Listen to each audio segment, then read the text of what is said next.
George has been with us since October and has really been a wonderful addition to our team. And for those of you that have attended before, does an excellent job.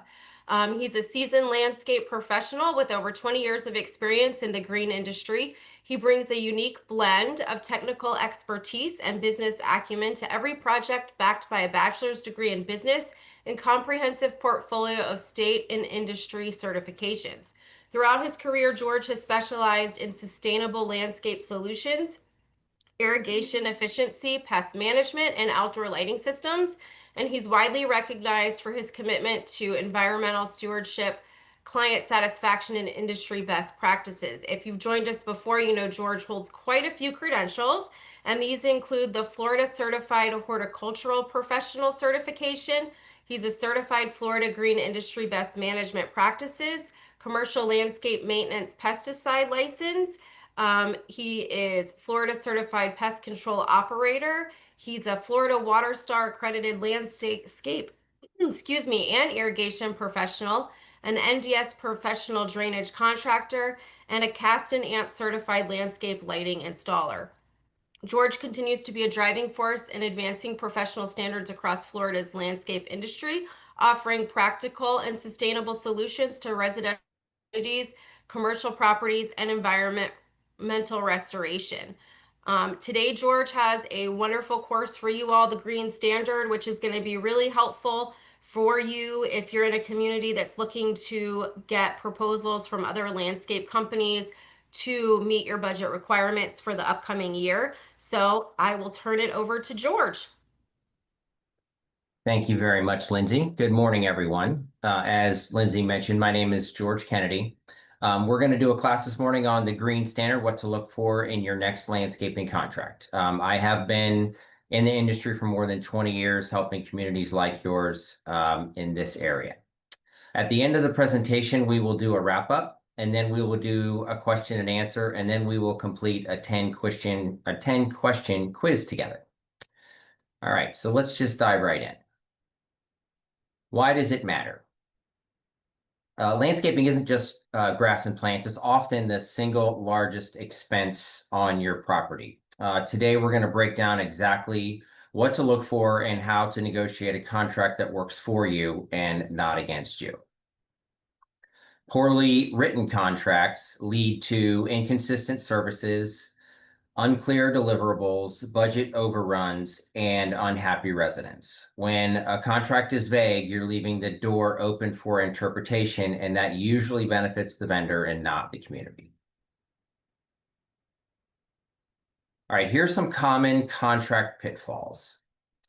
These are I would say, the most common mistakes that we see. There's a vague scope of work. So an example is phrases like "as needed" are red flags. That should really be specified. And we're going to talk in detail about each one of these items as we move forward. There's no service schedule. Without a service schedule, the frequency really becomes optional. So how do you hold your vendor accountable to a specific service schedule? Poor seasonal planning. Everybody needs to account for Florida's wet and dry season, so that you can adjust as needed. There's no measurable key performance indicators to track performance. And then there's no penalties for accountability. So no consequences for poor service. I'm sure that everybody's experienced a situation where your service provider did okay in most areas, but there was one thing that they really couldn't get it together on. So you're left with a decision. Do you want to stick with them and hope that it gets better, or do you want to find a new service provider, which takes time and energy? So creating clauses for accountability helps root out those service deficiencies. If your existing contract has even two of these in it, you are at potential risk. So, setting the green standard. The green standard is your benchmark for quality. The contract should clearly define transparent pricing. This should also include add-ons or extra charges for items like irrigation repairs. It should include a scope of work with measurable outcomes. So, for example, how high will they mow the St. Augustine grass on your property?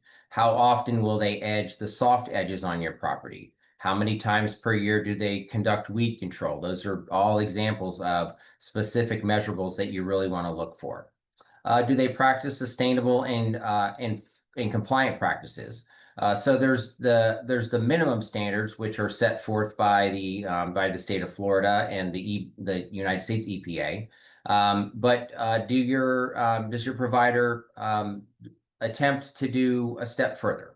Those are kinds of things that we're seeing all types of residents, HOAs, condominiums become more receptive towards. Responsive communication. So as an example, if we call you before 4 p.m. on a Tuesday, we expect a call by 10 a.m. on Wednesday. Laying out those specific details keeps everybody on track. Qualified licensed personnel. Do they have any special designations? What is their crew training program? The more that you define up front, the less you have to fight about later.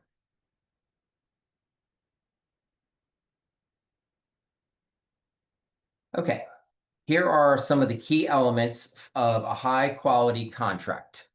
The very first one is scope of work. And we're going to go into each one of these in detail on the subsequent pages. A scope of work, basically that is what's included and what's not. The schedule, when it's done and how often. The standards. Basically, the simplified version of this is what does good look like? Reporting, how is the performance measured? And then an exit clause is basically your safety net. If you miss any one of these, then you're leaving room for disputes. So you want to make sure that that all of these are tailored or built into your contract as you move forward.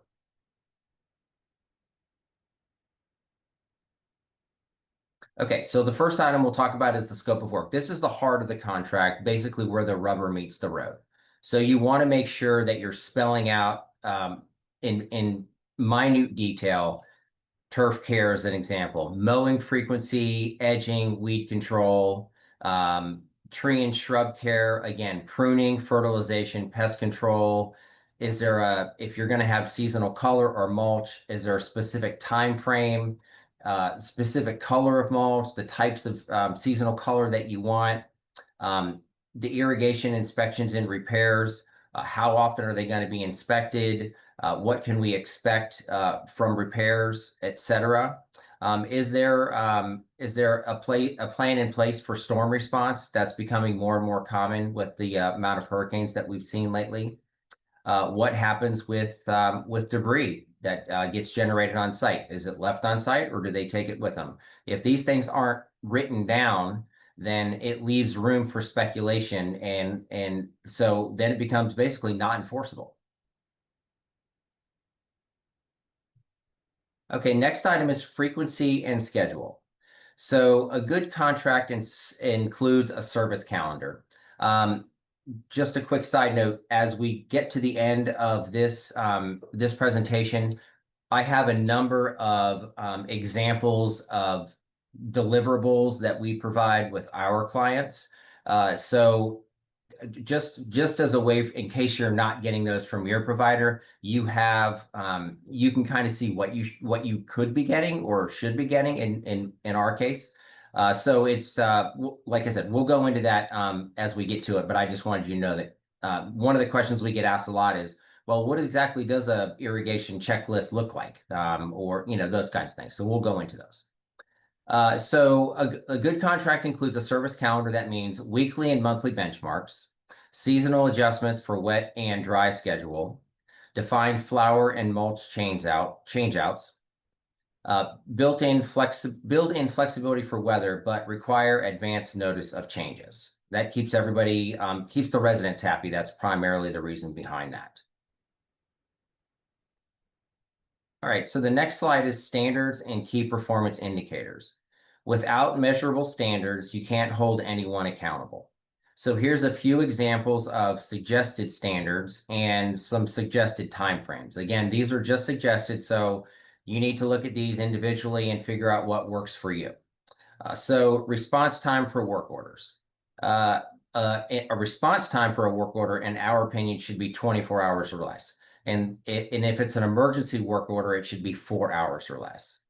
The resolution time for a work order or issues, those can vary. We suggest 48 to 72 hours. Keeping in mind, there may be instances where if I'll give you a perfect example. If a storm door glass gets broken on somebody's front door, obviously that's not going to be able to be repaired in 48 hours. So we've had the misfortune of breaking a few of those. We have to take the frame out of the door. We have to take it to the glass company. The glass is special order, so that process generally takes a couple of weeks. But your vendor should be providing you with updates along the way so the resident doesn't get upset. Let's see. Inspection scores and checklists, turf and plant quality ratings. So the things we're looking for here is health of the plant, evidence of pests or disease, and is it being properly trimmed or mowed? Before and after photos for major work. So this would be enhancement type projects. So you want to make sure that you're taking the before photos. They are taking the before photos and then providing you with after photos as well. This is great for for residents that don't live here full time that still have a vested interest in the property. You can provide those photos in your monthly newsletter or just in a blast email to all of the residents. One other thing I would like to mention is irrigation repairs. So I strongly recommend that you ask for before and after photos of irrigation repairs. We would all like to think that every company out there operates above board.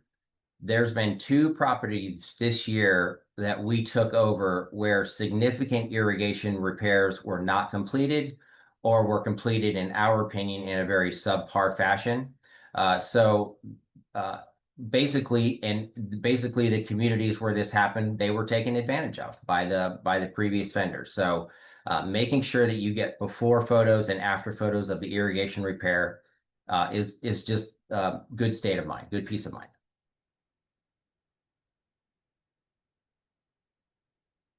Okay, sustainability and compliance. So do they have, are they certified in Florida best management practices? So any pest control provider that operates on your property in the state of Florida by law has to be certified in Florida best management practices. So if they can't provide you with that certification, there's a real problem. That means that there's a chance that their license is not valid. So it's definitely something that you want to look into. Are they, for enhancement projects, are they including native and drought tolerant plants? For water, are they using conservation water practices like reclaimed water or smart timers to help control or regulate the amount of water that gets used? Do they have their pesticide license? And are they providing, can they provide you logs for exactly what was applied to the property? So again, by law, a pest control operator has to log every bit of chemical or fertilizer that they apply on a property. And they have to be able to, it's not necessarily for the property's benefit, but they do have to have it available for the state of Florida as part of their licensure. So there's no reason why they couldn't provide it to you upon request if you did want it. Do they follow integrated pest management? So IPM is the core strategy for pest management in the state of Florida. Basically, it focuses on preventing pest problems rather than reacting and applying chemicals only when absolutely necessary. Okay, so now we're going to move on to licensing, insurance, and certifications.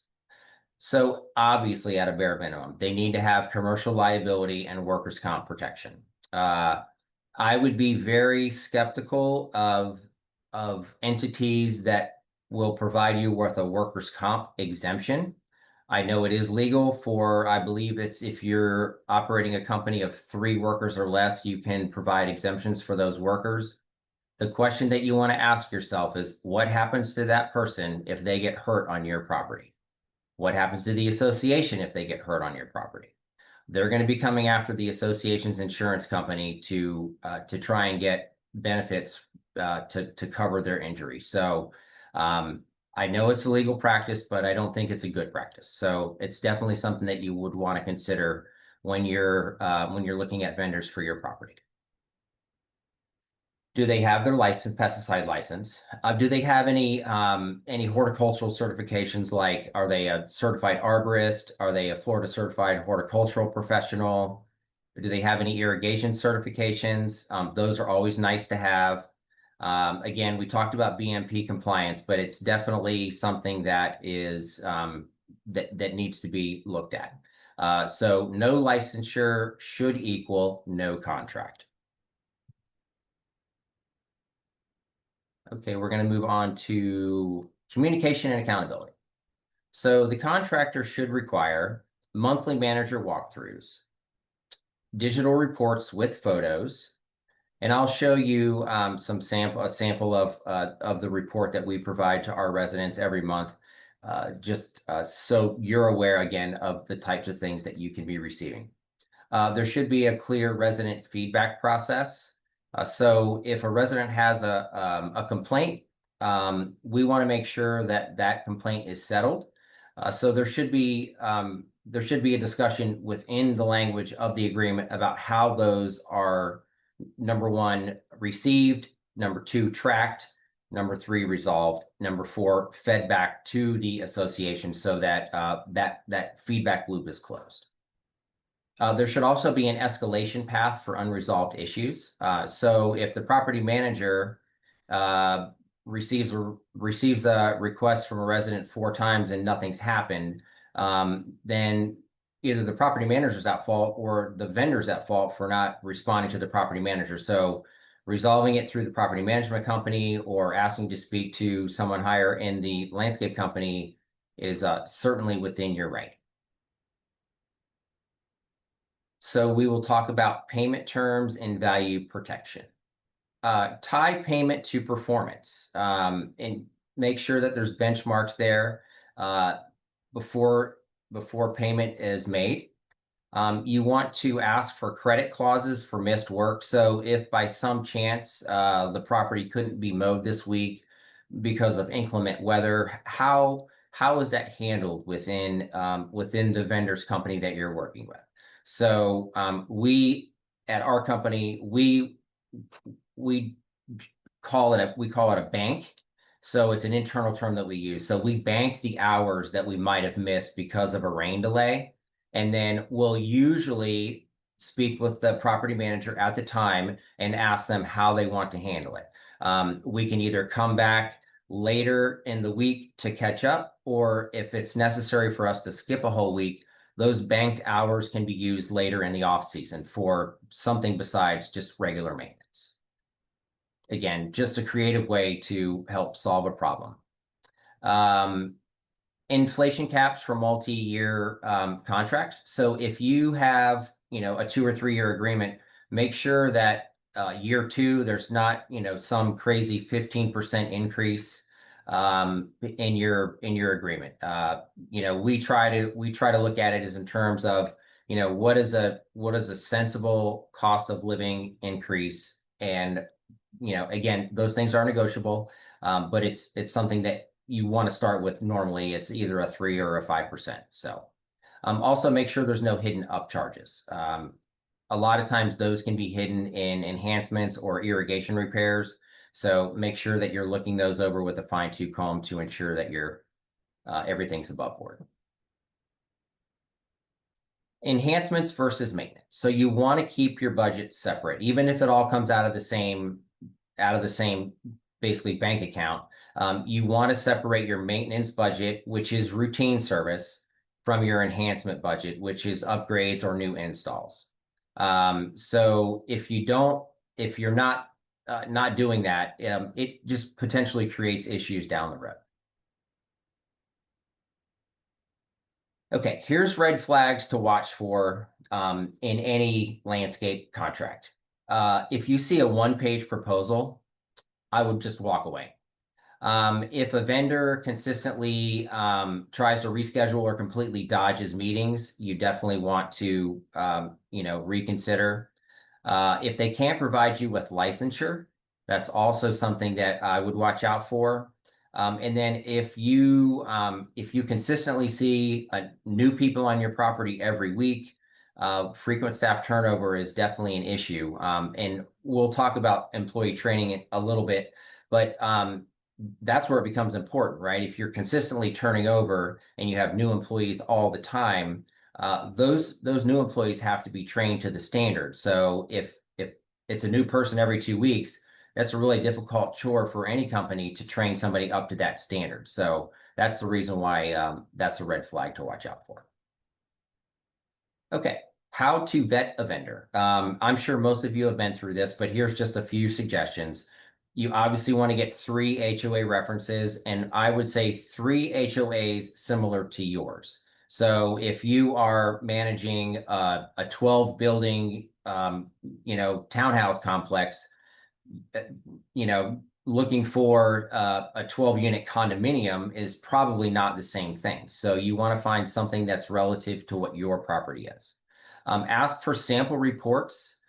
This is a very straightforward request. If they can't provide you with this, then that probably means they're not providing sample reports for their existing clients.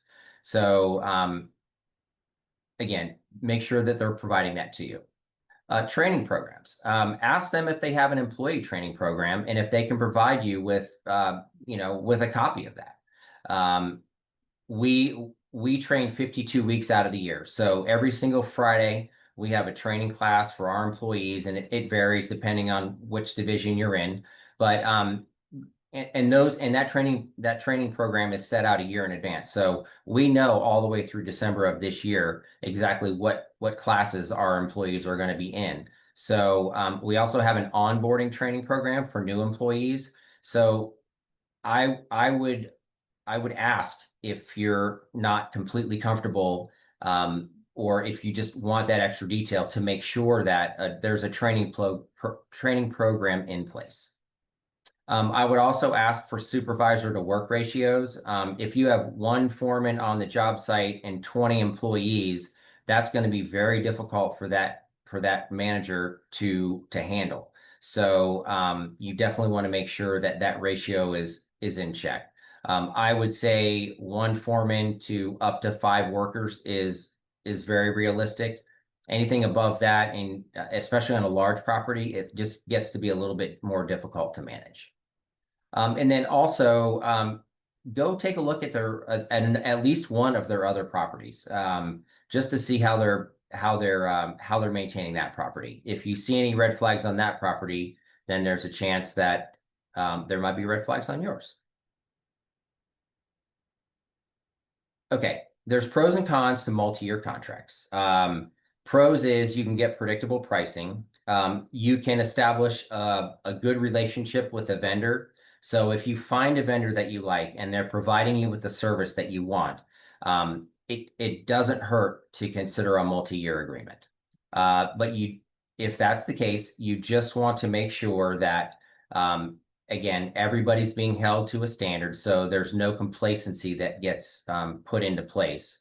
And you want to make sure that that you have a get out of jail card if something goes awry. So if all of a sudden the performance from the company just completely fell off the cliff, you don't want to be locked in without an opt-out clause. And even the most basic contracts today generally have a 30-day out clause. Just make sure that that clause is in there before you sign the agreement.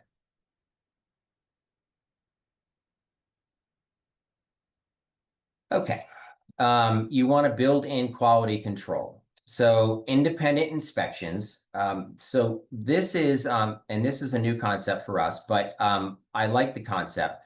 So basically here, what we're saying is, if you're a property manager on a property, and you work for a larger property management company with more than one property manager, have one of your fellow property managers come out and take a look at the property once a quarter. It provides a fresh set of eyeballs. even the most seasoned property manager, even the most seasoned landscape person, if you're on that property day after day after day, there's going to be things that you're likely to miss.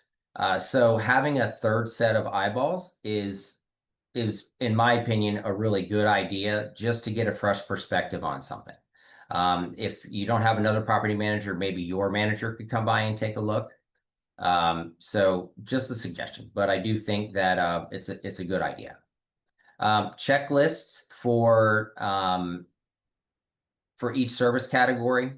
There should be board approval for any major enhancements or things like that.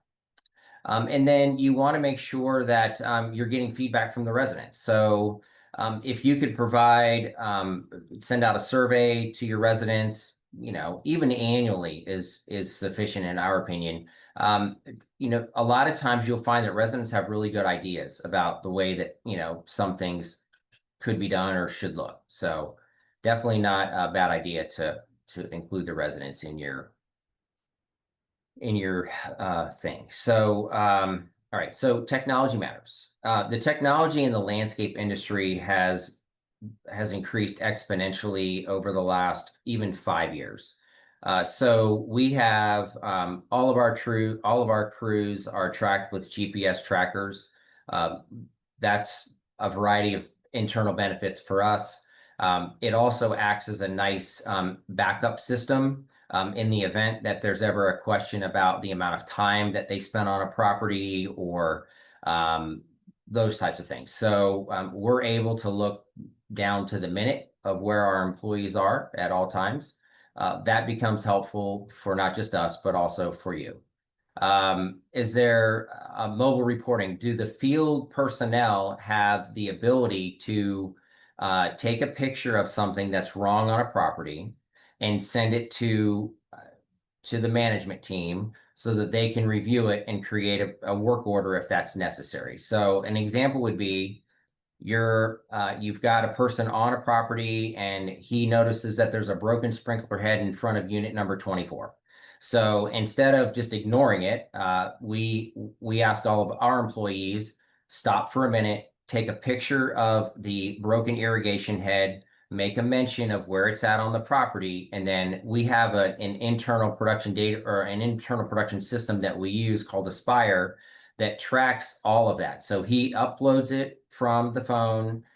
It immediately gets sent to our headquarters, our office, where our office manager or our office assistant can create a work order for that. The work order within a matter of minutes gets distributed. And so we've got an irrigation crew that can be there if needed, can be there, very shortly. If it's not something that's super pressing, they can get there within the next 24 hours or even on the next irrigation system check. Do they have an online portal where you can submit work orders? You can look over the existing contract, those types of things. And then smart irrigation systems. We've talked about, if you've been in any of my classes before, we've talked about how far those systems have come. So smart irrigation systems basically will use a weather station to help determine when there's high probability of rain, so it can turn your irrigation system off automatically. Great way to save water, and it's definitely something where we see a lot of our clients moving to. Okay, so we suggest when you're sitting down to do the final comparison of your 3 or 4 vendors, you always want to compare apples to apples. So looking at cost per acre, the mowing frequency, the irrigation visits, the pruning schedule, staffing levels. So if you're looking at all of those in granular detail, you're likely to find if there's discrepancies between all 3 service providers, and I would say if they're more than 10% different, then it's likely that somebody's overlooking. I don't want to say they're purposely withholding it, but they're overlooking. So are they all mowing the same number of times per year? Are they all doing the same number of irrigation inspections a month? Same with pruning and weed control. Cutting off 2 or 3 of those a year can be the difference, and realistically can be the difference between being over 5% or being right on the money with the other service provider. So you want to make sure that those are always apples to apples comparisons. All right, so now I had promised you guys that we're going to show you some examples of it's not just reports, but these are things that we utilize that can also be shared with the association. So this is an example of a property map that we receive from one of our vendors. When somebody asks us to bid a property, the first thing that we do is we go to our company, the measurement company. They measure everything through satellite. They provide us with a report. So before we ever set foot on the property to meet with the client, we already know how many square feet of turf there are. We know how many trees there are, how many palm trees there are. We know how many linear feet of edging, weed eating. We know how many square feet of paved surfaces need to be blown off. So that's one of the huge benefits for us. Back in the even 3 years ago, that process would sometimes take a salesperson on a property like this. It would take them easily a day to just measure all of that. So all of that information is provided to us literally within 24 hours. So we're armed with this information by the time we get on property with you. So now we can have an intelligent discussion about the important things that matter. So we're going to take photos. We're going to double check to make sure that all of the measurements that we asked for are in fact correct. And we're going to use it to generate our own types of internal documents. So our crews operate separately from our mowing crews and our details crews. So shrubs and weeds and those types of things are handled by our a separate crew in-house. So this is a map that we would provide to our details crew. You can see that this particular property is segmented into 3 zones. So that means every visit a zone is going to be is going to be handled. So again, it's an internal document, but there's been many occasions when we've had property managers call us and say, can you provide us with a map of when your details crew is going to be here? Because people keep asking us. So we're more than happy to provide that to our clients if they need it. So we talked earlier about a schedule of service. This is just a sample of a schedule of service. I every agreement that you look at should have this type of breakout. So excuse me. So exactly the months are across the top. You know how many times in January they're going to be mowing, edging, soft edging, blowing, all the way down. So this becomes important again when you're comparing apples to apples. I talked earlier about the property audit report. So we do site audits monthly on all of our properties.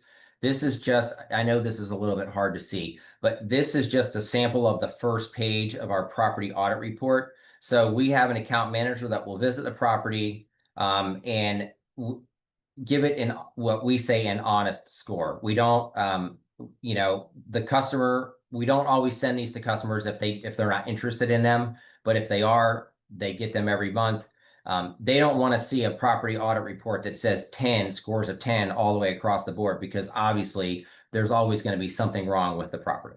So on this particular report, these are the types of things that we measure every month.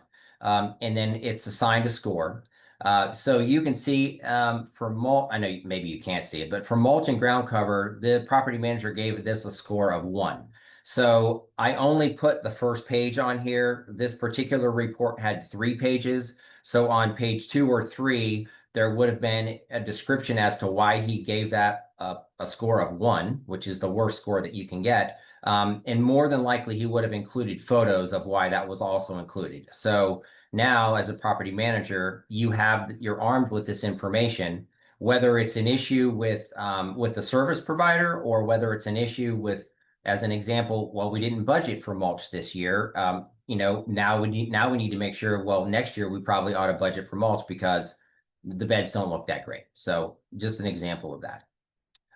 This is an example. Again, I know you definitely won't be able to see this, but this is an example of an irrigation inspection report. So this is a report that we utilize when we're on properties to keep our guys on track and straight. And then they use this report to bring back to the office. So if you down in this section are basically things that are outside the scope of the irrigation check. So these would be repairs or replacements, those types of things. So they can put the quantity of repairs for each zone here. When they bring that back to the office, then that's what we would use to generate an invoice for the additional irrigation work as necessary. We can, however, and have provided this to customers. It's just not quite this pretty. It usually has mud on it, and it's probably wrinkled up a little bit because the guys are using it in the field as they're doing your irrigation inspection. So, and then this is a nice thing that we've seen a lot lately. So we offer a customer portal to all of our clients. So if you want to go in and submit a work order without having to try and get a hold of somebody in the office or an account manager, you can just log into the customer portal. There's a place right on the main page where you can go in, click a button, create a work order. You can even upload photos if you want to, and then submit it to us. It gets to us within minutes. So easy way to do that. There's also you can go in and find out if a work order's been closed out, when it was closed out, what the result was, so you can report back to the resident that might have made the complaint. You can also look up the existing agreement, the existing contract between you and us, and also the previous contracts from past years if you're just trying to compare apples to apples. Okay, so let's talk about final takeaways. Don't settle for vague contracts. Make sure that you require measurable performance. You want to align your contract with property goals.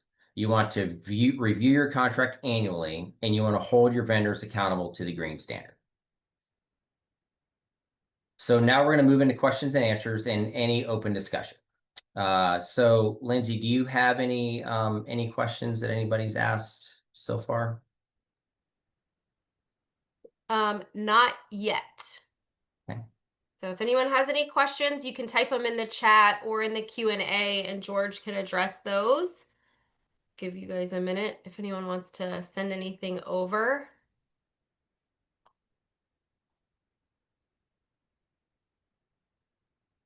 Why don't we move into the questions, George, and then after that, if anyone has any questions that they've put in the chat, I can look there.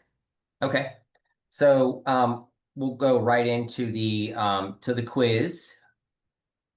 There's going to be 10 questions. The question is going to be on the first page. The correct answer is going to be on the second page. So I will wait, I'll wait a few seconds to give everybody the opportunity to answer before we give you the answer. So let's move in. So the first question is, what is typically the largest recurring expense in a property's budget?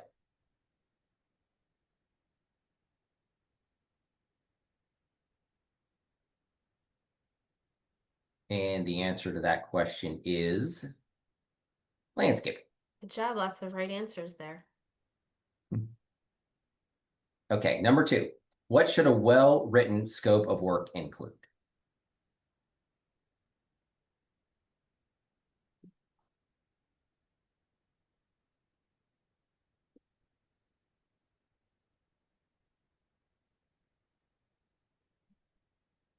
It should include specific tasks and measurable outcomes. Why is it important to separate enhancements from maintenance?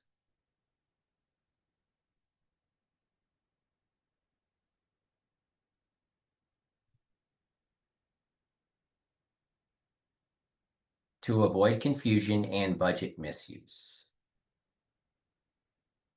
What is one key benefit of including a service calendar in a contract?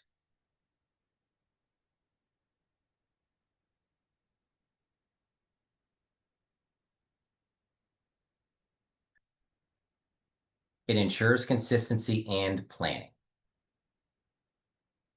Which certification indicates compliance with Florida's environmental standards?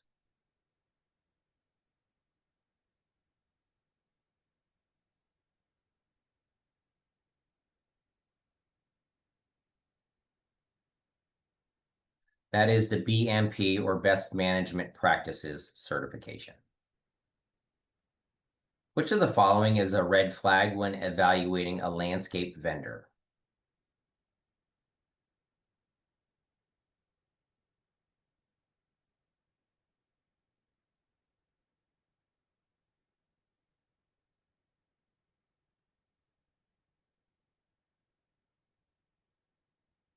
A, one-page proposal.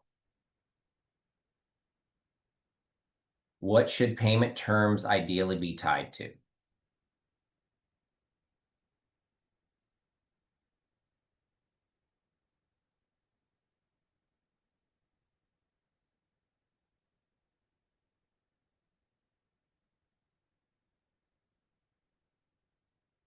Performance benchmarks. What technology is beneficial in landscape management contracts?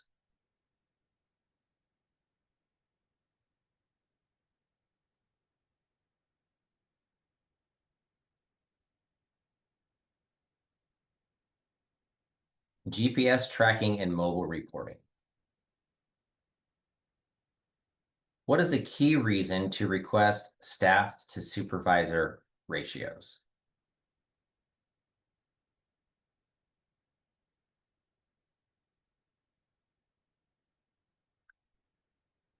The correct answer is C, to understand oversight and quality control, although some of my employees would probably tell you it's to micromanage.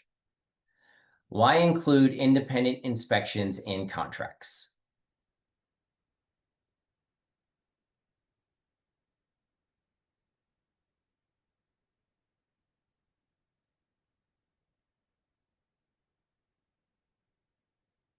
To enforce accountability and service quality.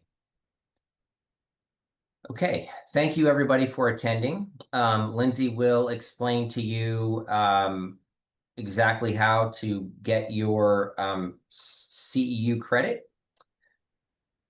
Yes. Okay. So I've put in the chat the information where to send the email, lindsay@yourcoastalliving.com, and what you need to put in the subject line and inside the email in order to receive credit. Please make sure if you did attend the course earlier today that you send a separate email specific to this course so that we can use that for the DBR reporting. Thank you, George. As always, wonderful. Everyone who has the opportunity to join us on Thursday, the 21st, George will be there. So if you come, you can meet him in person.